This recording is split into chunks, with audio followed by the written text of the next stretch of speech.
তো ফাইনালি আমরা পানিহাটে চলে আসলাম। যে পানিহাটে যে এত সুন্দর জায়গা রয়েছে সেটা আমরা জানতাম না। তো দেখেন ভিউগুলো কিন্তু অনেক সুন্দর। তো এটা হচ্ছে ইন্ডিয়া পাহাড়। তো ইন্ডিয়া কিন্তু এই যে সামনেই বিয়ে সব সামনে সাথেই আছে। তো এখানে একটা শিব মন্দির, তো ওই শিব মন্দিরটা আমরা দিল্লি থেকে দেখছিলাম। এই যে এখানে শিব মন্দির প্রথম দিনে কি শুট।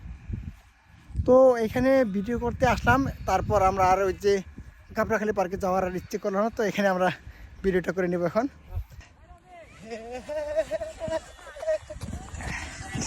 এই যে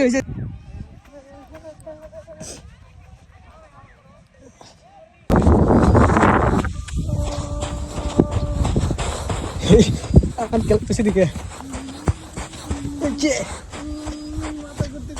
কি করে